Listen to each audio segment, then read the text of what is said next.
Analisis stakeholder. Harapannya adalah untuk terwujudnya better public policy, greater trust in government, stronger democracy. Analisis pemangku kepentingan, pentingnya pemetaan stakeholder analisis. Siapa stakeholder itu? Siapa saja kelompok atau organisasi yang secara positif atau negatif dipengaruhi atau mempengaruhi pelaksanaan kebijakan yang diajukan atau diusulkan oleh pihak yang terkait. Stakeholder kesehatan. Stakeholder dalam suprastruktur kebijakan eksekutif, misalnya Bappenas, Kemkes, Kemendagri, badan-badan Bappenas, kepala daerah, serta instansi sektoral pusat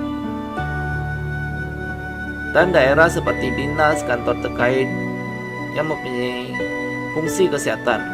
Legislatifnya adalah seperti DPR, DPRD, provinsi, kabupaten, atau kota. Kemudian yudikatif. Stakeholder kesehatan, infrastruktur kesehatan, masyarakat yang terkena dampak kebijakan, kelompok kepentingan, parpol, pressure group seperti partai politik, LSM, dan forum warga. Kelompok pendukungnya adalah seperti donor, pengusaha, perguruan tinggi, warga, pemerintah pusat, daerah, dan kelompok mediasi. Stakeholder yang mengawasi kebijakan terdiri dari DPR, DPRD provinsi, LSM, pers atau media massa, forum warga, partai politik, asosiasi profesi, dan perguruan tinggi. Sekarang kita akan membahas analisis stakeholder. Tujuannya adalah mengidentifikasikan dan menilai pihak-pihak yang terkait. Bagaimana kemungkinannya mereka akan terkena akibat adanya kebijakan atau proyek yang diusulkan.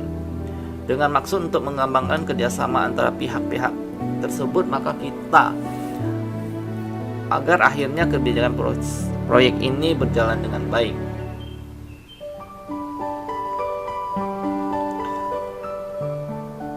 Robert Nuss dan kawan-kawan dalam Mapping Political Context menyatakan bahwa stakeholder analysis can be used of in understanding the prospect for reform and the ways in which particular organizations might influence the outcome in the policy process. Proses yang penting dilakukan terhadap stakeholder adalah mengidentifikasi, menganalisis, melibatkan, dan mengelola. Stakeholder analisis jumlah sumber daya, kemampuan mobilisasi sumber daya, akses, identifikasi key stakeholder, arah dukungan, posisi, kemungkinan dukungan, prediksi, estimasi, dan atau implementasi. Analisis stakeholder atau stakeholder analysis memiliki kegunaan antara lain menganalisis seberapa jauh kebijakan akan berdampak positif atau negatif pada pihak-pihak terkait, seberapa jauh kebijakan akan berhasil, mengidentifikasikan potensi konflik kepentingan antara stakeholder yang akan mempengaruhi tingkat risiko, mengevaluasi kemungkinan partisipasi aktif dari stakeholder untuk memperbesar tingkat kesuksesan, memungkinkan mengambil pelaksana kebijakan untuk berinteraksi dengan key stakeholder, dan memperbesar dukungan bagi kebijakan. Analisis kunci sikap pro, acuh tidak acuh atau kontra. Kemudian pengaruh pengambil keputusan, pembuat kebijakan, penjaga pintu masuk. Tertarik, dapat didekati, fleksibel, kemampuan memblok. Pro atau kontra, dapat diakses atau tidak, pemikiran yang luas dan terbuka. Apakah mempunyai kemampuan menggunakan pengaruh untuk mengubah keputusan?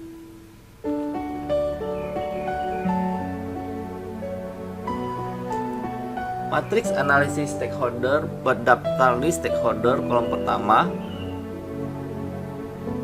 buat perkiraan skala sikap, attitude. Kolom kedua, Buat tingkat pengaruh yang dipunyai. Kolom 3, diskusikan dan catat tindakan action yang diperlukan.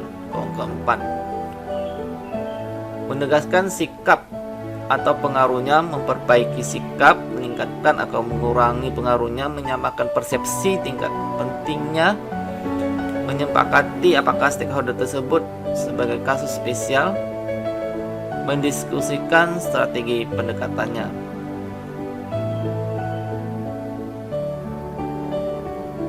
Bagaimana pemetaan stakeholder kebijakan?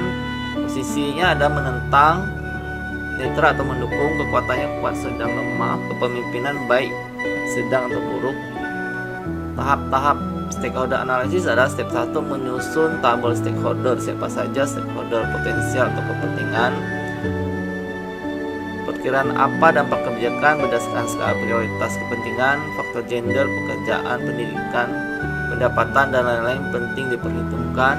Step 2, lakukan analisis mengenai seberapa penting tiap stakeholder terhadap kesuksesan kebijakan, serta seberapa besar pengaruh mereka.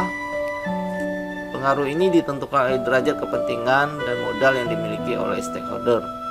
Step 3 adalah langkah identifikasi risiko dan antisipasi manajemen risiko. Risiko potensial yang signifikan terutama datang dari stakeholder yang memiliki high influence, tapi kepentingannya akan terganggu, tidak terlalu jadi prioritas. Jika hal yang terjadi lakukan ada strategic alliance. Analisis stakeholder.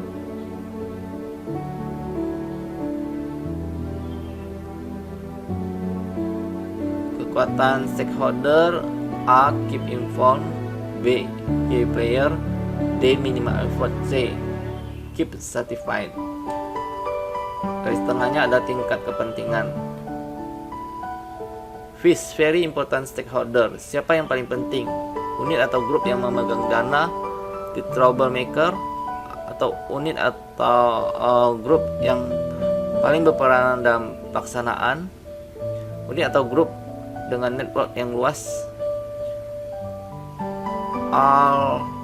All very important stakeholder, but